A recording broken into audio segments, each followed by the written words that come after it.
Mark Dacascos played a classic video game protagonist in a forgotten martial arts movie from the 1990s, Double Dragon. Long before his resurgence in action films like John Wick, Chapter 3, Parabellum, Mark Dacascos headlined a number of martial arts movies, primarily in the 1990s. Among his most notable films during this period were Only the Strong and Drive. It was between those two films when the actor made Double Dragon, which released as a low-budget martial arts film in 1994. Mark Dacascos' role in Double Dragon followed significant parts in American Samurai and Only the Strong. After playing the main villain in American Samurai and the central character of Only the Strong, Dacascos served as the co-lead of Double Dragon, which featured a few now recognizable actors, including Alyssa Milano and Robert Patrick.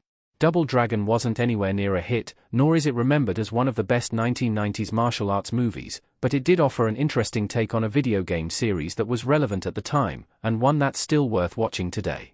Double Dragon was a fun adaptation of a popular 1990s beat 'em side-scroller. Double Dragon the movie. Released in 1987, Double Dragon was an arcade beat 'em up side-scroller game from Technos. The game followed martial artist brothers Jimmy and Billy Lee as they fought through hordes of thugs as they sought to take down a dangerous gang known as the Black Warriors.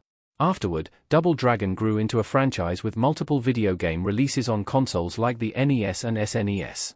While the studio was pumping out games in the series, a live-action adaptation was produced, with Scott Wolf and Mark Dacascos cast as Billy and Jimmy respectively. The 1994 Double Dragon film takes some liberties with the source material, going from a standard crime-fighting story to something with an almost post-apocalyptic flavor. It takes place decades into the future, where a fictionalized version of Los Angeles has been left devastated by a massive earthquake and acid rain. This serves as the backdrop for the main plot, which entails a search for a mystical artifact called the Double Dragon. Billy and Jimmy Lee have to race to find it before it's found by Robert Patrick's villainous crime boss character, Koga Shuko. While much of this is entirely new, Double Dragon does honor the games in its approach to the action.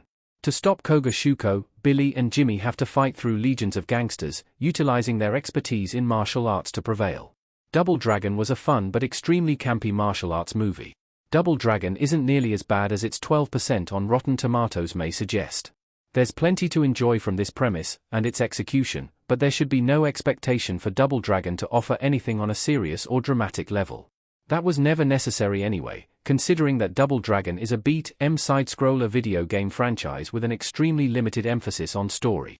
Double Dragon simply breathes life into its core concepts and characters, complete with a campy atmosphere that seems appropriate for its formula. Not entirely unlike Jean-Claude Van Damme's Street Fighter movie, Double Dragon isn't afraid to risk being silly in its effort to adapt the source material, such as its inclusion of Billy and Jimmy's blue and red costumes from the games.